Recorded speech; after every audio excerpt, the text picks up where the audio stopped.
Eder. Mech. Pallister. È il 23 febbraio 2022 e io sono Adriana. Con Liliana andavamo alle scuole elementari assieme. Ci siamo riavvicinate da ragazze, a circa 15 anni, e poi abbiamo continuato a frequentarci. Uscivamo per andare a prendere un caffè e fare due chiacchiere. Ero io, di solito, che la chiamavo. Era una donna riservatissima, non si è mai confidata con me più di tanto. Si parlava del più e del meno. Alle volte siamo usciti a cena con lei e suo marito Sebastiano, anche insieme ad altri amici.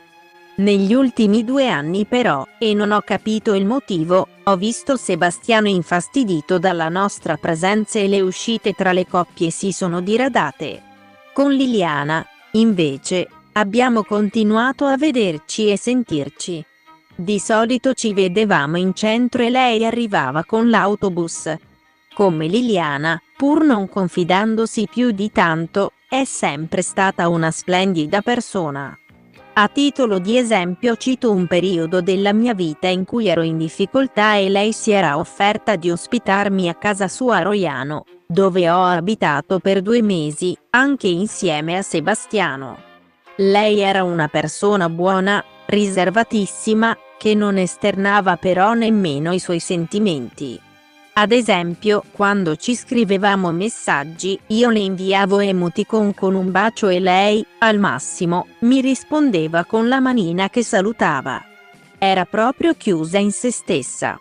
Era molto remissiva con Sebastiano. Quest'ultimo non è mai cambiato nel suo modo di fare, nel senso che ora è come l'ho conosciuto allora. Anche quando abbiamo coabitato era sempre uguale, decideva lui cosa fare con Liliana ma non lo faceva con prepotenza, era semplicemente Liliana che lo accontentava in tutto. Lui decideva andiamo là piuttosto che da un'altra parte e così facevano. Nei confronti di Sebastiano, come appena detto, Liliana era remissiva e lo accontentava in tutto. E non li ho mai visti discutere animatamente. Liliana non mi ha mai confidato di avere avuto un rapporto sentimentale con un altro uomo. Ho sentito parlare di Claudio Sterpin in quest'ultimo periodo ma non sapevo che avesse un rapporto con Liliana. Liliana l'ho vista per l'ultima volta la sera prima che sparisse a cena, a casa di amici comuni. Quella sera Liliana mi è sembrata di una tristezza anomala. Ho incrociato il suo sguardo ed ho visto un malessere interiore che non avevo mai visto prima. Era proprio tanto triste. È stato un attimo però ho percepito un senso profondo di sofferenza. Non ne abbiamo comunque parlato. A fine cena siamo scesi in strada assieme e Liliana, come sempre, mi ha salutato abbracciandomi e baciandomi. Sebastiano invece no, anche lui come sempre. Poi io e mio marito ci siamo incamminati e quest'ultimo, girandosi, mi ha detto che Liliana e Sebastiano li aveva visti rimanere sotto il portone a parlare. Non sono una gran osservatrice, siccome però abbiamo frequentato le saune assieme vedevo che toglieva tutto quello che indossava, anche la fede. Era sempre piena di anelli e braccialetti, per cui, a tal proposito, credo portasse sempre anche la fede. Ho pensato tante volte a che borsa avesse quella sera ma non lo ricordo. Liliana non mi aveva mai parlato di luoghi in sua disponibilità, non sapevo nemmeno che cercasse casa e volesse cambiare appartamento. Non l'ho mai osservata con attenzione, posso dire però che non l'ho mai vista bere da una bottiglietta d'acqua quando eravamo assieme. E non l'ho nemmeno mai vista prendere qualche farmaco. Non so se frequentasse qualche studio di estetista e se si fosse sottoposta a depilazione definitiva in qualche parte del corpo, però quando andavamo in sauna era sempre a posto ed era una donna che si curava molto nell'aspetto. Non ho mai fatto caso a che chiavi portasse con sé. Non ho notato quanti telefoni avesse, però posso dire che una volta mi ha detto di aver cambiato numero e mi aveva dato quello nuovo. Liliana non mi ha mai parlato di una sua frequentazione dell'ex OPP a Trieste come luogo di passeggio, né mi ha mai confidato di frequentazioni di posti particolari con altri uomini. Era molto riservata. Non so nemmeno se Liliana avesse qualche posto in disponibilità a San Giovanni o conoscesse qualcuno che abita nella zona dell'ex OPP. Capitava che le chiedessi io cosa avesse fatto nel weekend o altre cose del genere, non saprei però i particolari di ogni giorno. Che ricordi, non tornava mai a casa tardi. Quando ci trovavamo, era solita andare a casa verso le 17. Avevo intuito che quello fosse il momento in cui anche Sebastiano rientrava a casa. Il numero di Liliana l'ho cancellato, ricordo che era un numero con tanti 8. Sono stata a casa di Liliana e Sebastiano ma non so dove posasse la sua borsa. So che andava d'accordo con il fratello Sergio, vedevo anche che si sentivano spesso al telefono, anche quando eravamo assieme è capitato che passassimo da lui.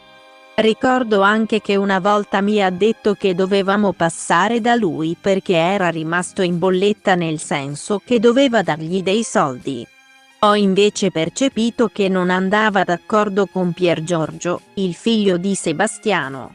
Ricordo che una volta, dopo che Piergiorgio aveva chiuso definitivamente il proprio locale, le avevo chiesto come andasse con lui e lei mi aveva risposto che non voleva saperne nulla. Sebastiano Visintin per l'ultima volta l'ho visto a quella sorta di fiaccolata che è stata fatta in piazzale Gioberti e in precedenza a Barcola mentre era con la bicicletta. Mi aveva telefonato anche la sera del 14 dicendomi che Liliana era sparita. Lily aveva un atteggiamento di remissione e servilismo nei suoi confronti, lo curava tanto, non ricordo episodi in particolari ma non l'ho mai visto autoritario in tal senso. Era piuttosto lei che lo serviva. Non so se la coppia Visintin-Resindric avesse la disponibilità in casa di denaro contante. So che lui arrotava coltelli e che a tanti clienti, a volte, invece di pagarlo, lo retribuivano con la spesa offrendogli una cena. Liliana non mi ha mai confidato che dava dei soldi a Piergiorgio. Fulvio Covalero una volta lo avevamo incontrato in centro, ma non sapevo come si chiamasse, me lo aveva indicato Liliana. Non so di suoi altri amici. Sinceramente pensavo che Liliana si fosse suicidata e ciò l'avevo dedotto dal fatto che lei, nonostante tutto, era una donna determinata e se avesse deciso di farlo, l'avrebbe fatto. Mi sono fatta l'idea che lei si fosse trovata ad un bivio e non sapeva più cosa fare. Prestata da Sterpin da una parte e in difficoltà a lasciare Sebastiano. Questo l'ho anche pensato perché durante il Covid, parlando di quello che stava succedendo, lei aveva detto che non aveva paura di morire perché la sua vita l'aveva ormai già fatta. Sempre per un mio pensiero, credo che lei si fosse abbagliata della nuova presenza dello Sterpin ma avesse anche messo sul piatto della bilancia il fatto che era una scelta di vita che sarebbe durata poco tempo. Vista l'età di quest'ultimo. Di Sebastiano penso che è malato di protagonismo, vuole essere sempre al centro dell'attenzione. Credo che stesse con Liliana quasi per convenienza perché lei faceva tutto quello che voleva lui occupandosi di tutto. È un soggetto che non è mai andato giù a nessuno dei nostri comuni amici per il suo modo di proporsi. L'ho anche visto approcciare, magari scherzosamente, anche altre donne. A me stessa è capitato una volta, in sauna, che avesse allungato un piede cercando il mio contatto ma io l'ho subito ritratto. Non credo che Lily avesse visto e io non gliel'ho detto.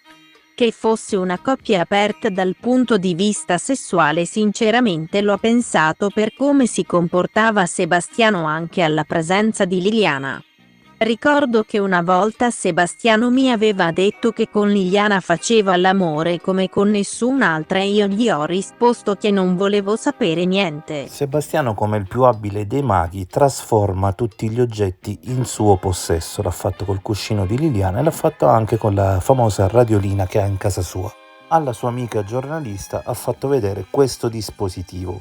Guardate bene, l'antenna alta, quella lunga, si trova all'estrema sinistra dello stesso dispositivo. Nel dispositivo famoso, quello che fu ripreso sul cuscino di Liliana e di cui tutti noi ci interrogammo, se notate bene invece l'antenna lunga si trova centrale o comunque non di sicuro a sinistra. Sebastiano ha spacciato un altro dispositivo per questo, evidentemente ha anche qua qualcosa da nascondere. Fatto sta che ci sono cascati tutti per l'ennesima volta. Ehi, non dimenticare di iscriverti a questo canale.